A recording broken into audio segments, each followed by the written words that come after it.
നല്ല രീതിയിൽ ഒരാഴ്ചയിൽ 250-500 മുളക് കിട്ടുന്ന ഒരു മുളക് മരമാണ് നമ്മൾ ഈ കാണിച്ചത്. അപ്പോൾ ഇതിനൊരു വെള്ളീച്ചയുടെ രോഗം വന്നിട്ടുണ്ട്.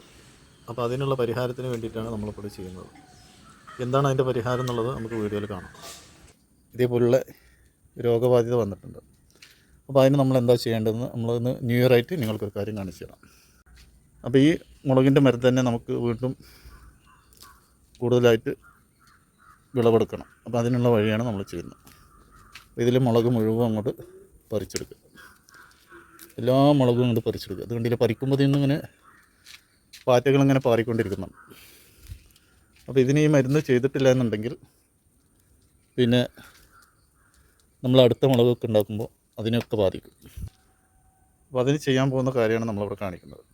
ഇതിൻ്റെ മരത്തെ നമ്മളങ്ങനെ ഒഴിവാക്കാൻ പറ്റുമോ? മരുന്ന് കൊണ്ട് മാറാത്ത കീടത്തിൻ്റെ ആക്രമണത്തെ നമുക്ക് ഇതുപോലെ മാറ്റിയെടുക്കാം. ഈ വെള്ളീച്ച എന്ന് പറയുന്നത് മരുന്ന് കൊണ്ട് ഒരിക്കലും മാറാത്ത രോഗമാണ്. അത് മുളകിലാണ് കൂടുതലായിട്ട് വരിക. അപ്പോൾ അതിനെ നമ്മളെങ്ങനെയാണ് ഓടിക്കുക എന്നുള്ളതാണ് നമ്മളിവിടെ കാണിക്കുന്നത്.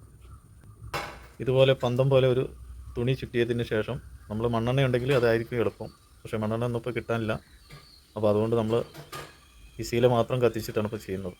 മണ്ണെണ്ണ ഉണ്ടെങ്കിൽ പെട്ടെന്ന് ഒരു സെക്കൻഡ് കൊണ്ട് ആളി പിടിച്ച് ഒരു സെക്കൻഡ് നേരം നമ്മൾ അതിൻ്റെ ചോട്ട് കാട്ടിയാൽ മതി. അപ്പോൾ ഇതാകുമ്പോൾ നമ്മൾ കമ്പായ കമ്പിലൊക്കെ നമ്മളിങ്ങനെ കൊണ്ടു നടക്കും. അപ്പോൾ ഇങ്ങനെ കുറച്ച് കൊണ്ടു നടന്നതിന് ശേഷം അതിൻ്റെ അടിയിൽ പറ്റി പിടിക്കുന്ന വെള്ളീച്ചയൊക്കെ ചത്ത് പോകും, ചിലതൊക്കെ ഓടിപ്പോകും, പിന്നെ ആ വഴിക്കേനെ വരില്ല. അങ്ങനെ അതിന് ശേഷം ഇതിൻ്റെ കമ്പൊക്കെ വെട്ടിക്കളയാം. കമ്പൊക്കെ നന്നായിട്ട് മുറിച്ച് കളഞ്ഞതിന് ശേഷം ഒരു ചെറിയ രീതിയിൽ വളപ്രയോഗം ചെയ്ത് സാധാരണ പോലെ തന്നെ നനച്ചു കൊടുത്താൽ മതി. പിന്നെ നമ്മൾ കാണുന്നത് ഇങ്ങനെയായിരിക്കും. അപ്പോൾ ഇതാണ് വെള്ളീച്ചയ്ക്കുള്ള പരിഹാര മാർഗ്ഗം.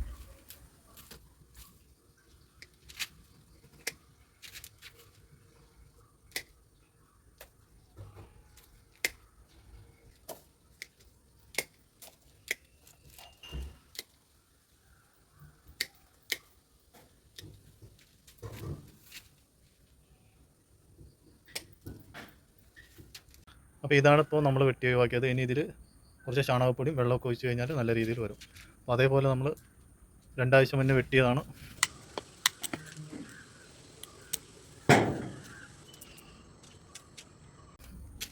ഈ കാണുന്നത്.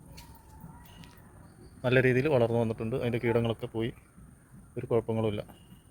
നന്നായിട്ട് വീണ്ടും വലിയ വലിയ കമ്പുകളും മുകളങ്ങളൊക്കെ വന്ന് പഴയ രീതിയിൽ തന്നെ മുളക് റെഡിയായി വരുന്നുണ്ട്. അപ്പോൾ വെള്ളീച്ച വന്നു കഴിഞ്ഞാൽ ആ മുളക് മരം പോയി എന്ന് നിങ്ങൾ കരുതേണ്ട. ആ മുളക് അതിൻ്റെ രീതിയിൽ തന്നെ നല്ല രീതിയിൽ തന്നെ വീണ്ടും വളർന്നു വരും. ഇനി വേണമെങ്കിൽ 2 ആഴ്ച കഴിഞ്ഞിട്ട് നമുക്ക് ഈ മുളകിൻ്റെ വീഡിയോ നമുക്കൊന്നും കൂടി ചെയ്യാം. അപ്പോൾ എനിക്ക് മനസ്സിലാവും.